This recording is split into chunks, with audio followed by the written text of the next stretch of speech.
je vais vous répondre. J'ai l'impression qu'on ne vit pas du tout dans le même monde, madame. Je suis désolé de vous dire ça, mais c'est la réalité pour moi.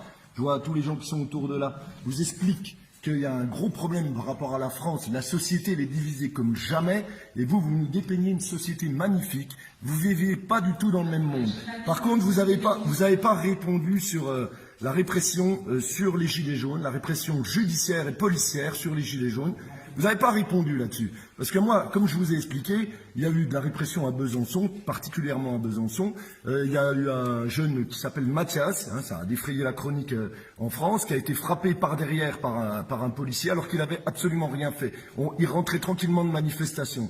Et moi, par rapport à ça, j'ai été mis 6 fois en garde à vue alors que j'ai 48 ans. Je suis un militant, j'ai déjà milité, j'ai déjà fait toutes les manifestations, je suis totalement pacifiste. 6 fois en garde à vue. Je voudrais bien qu'on m'explique 6 fois en garde à vue, une perquisition à mon domicile.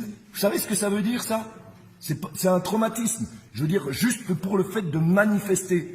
Vous voyez pas ce qui se passe? C'est pareil par la répression par rapport aux jeunes qui sont en train de défendre leur bac, qui sont en train de se battre pour justement défendre leur éducation et tout ça. On leur envoie la police, on les met en garde à vue. Une société qui fait ça à ses enfants, c'est une société qui marche sur la tête. Je suis désolé de vous dire ça, mais c'est la vérité.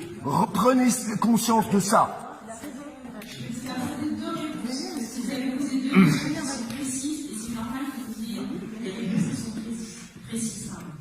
Sur le sujet de la réforme du bac, je veux bien qu'on se dise que quand il y a quelque chose avec lequel on n'est pas d'accord,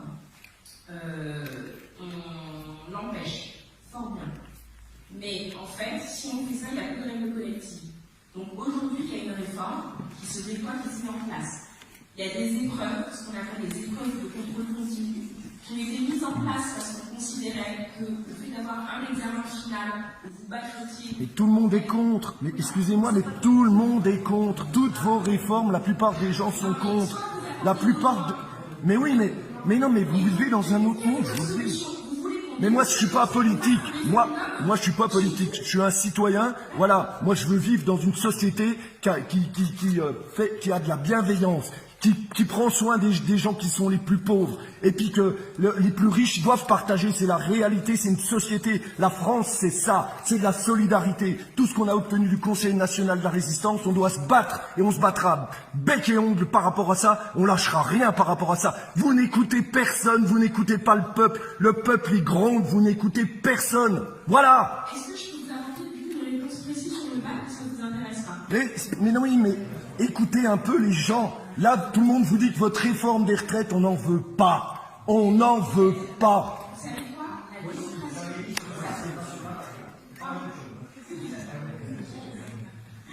Donc, sur le bac, peut-être éclairer tout le monde. Sur le bac, ça concerne aussi la réforme du cadre éducatif. Sur le bac, on s'est dit qu'en fait, aujourd'hui, il y avait à peu près 80 à 85% d'une classe d'âge, donc pour les gens qui sont dans telle année, qui arrivent à avoir le bac.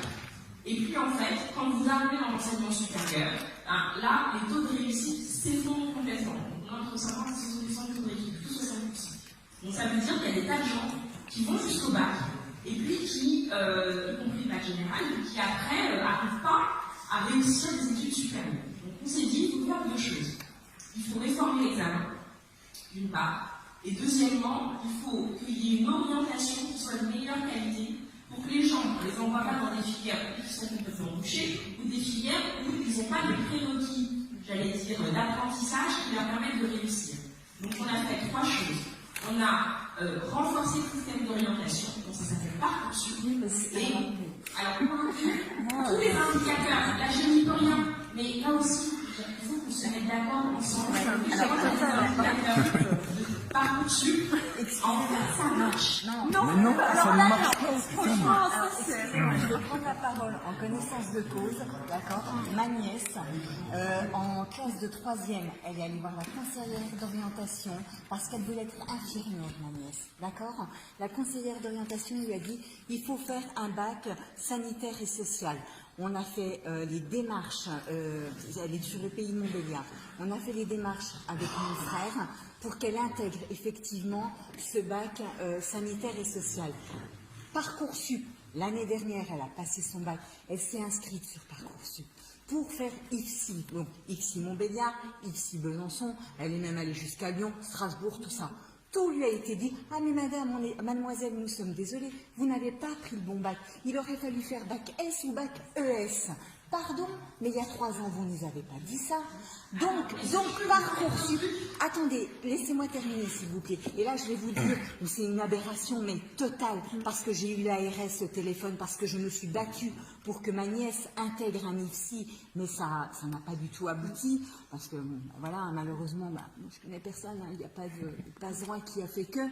Mais on lui a dit quoi? On lui a dit, ah non, tu ne feras pas un IFSI, mais tu vas faire PACES. Oh, PACES, mais elle ne veut pas faire médecine. Aujourd'hui, elle se retrouve en PACES. Vous savez quoi? Sur 1300 élèves à Besançon de PACES, elle a été classée 1250e. Elle ne voulait pas faire PACES, elle voulait faire un IFSI. D'accord? Elle s'est réinscrite sur Parcoursup, ça va être encore sur dossier, elle va être encore shootée de Parcoursup, elle ne fera pas son IFSI. Voilà, c'est tout. Donc, oui. Dans ce que vous avez décrit, il y a une personne qui a fait éventuellement n'importe quoi, c'est pas Parcoursup. Parcoursup a dit il faut avoir fait un bac S pour faire l'IFSI. C'est la conseillère d'orientation qui l'a mal orientée. Je suis désolée. Alors, je suis d'accord avec vous. Je reconnais que. Il y a un problème là. Oui, là, je suis d'accord avec vous. Mais le problème, il n'est pas Parcoursup. Ah bah non. Ah bah si, parce que les professeurs, les conseillers d'orientation ne comprennent pas ce qu'ils font, alors, c'est pas clair. alors à ce moment-là, et on ne peut pas conseiller les élèves, c'est impossible. Oui. Et donc en fait, des histoires comme ça, il n'y a que ça. Moi, je connais personne pour qui ça a marché. Mais personne. Excusez-moi. C'était peut-être un cas particulier. Vous allez peut-être nous sortir un cas de quelqu'un qui a super bien trouvé son orientation. Attendez. Comme les avocats.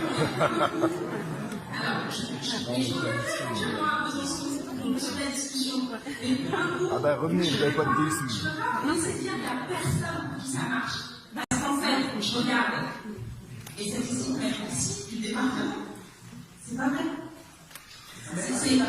On s'en fiche. Ouais. Non, c'est pas vrai. Pardon, je peux pas vous laisser faire ça. Je peux pas vous laisser faire ça parce que madame, quand elle me fait des reproches sur les pensions de reversion, je dis qu'elle a raison. Et je dis qu'en fait, le 55 ans, c'est peut-être trop tôt et qu'en fait, il faut qu'on ait dans la discussion parlementaire de 62 ans. Pardon, mais la pénibilité, c'était pas une discussion qu'on comptait avoir. En fait, on a en ce moment avec les organisations syndicales. Quand je vous dis le congé de reconversion, pardon, mais en fait, c'est un truc qui n'est pas prévu. Donc, vous pouvez partir démocratiquement. En fait, on est sourd et aveugle à ce que disent les gens. Je ne peux pas vous laisser faire ça. Moi, je pense que la démocratie, c'est un régime dans lequel on discute, on acte des accords, on essaie d'avoir un consensus, et régulièrement, on est sanctionné par une chose, le vote populaire.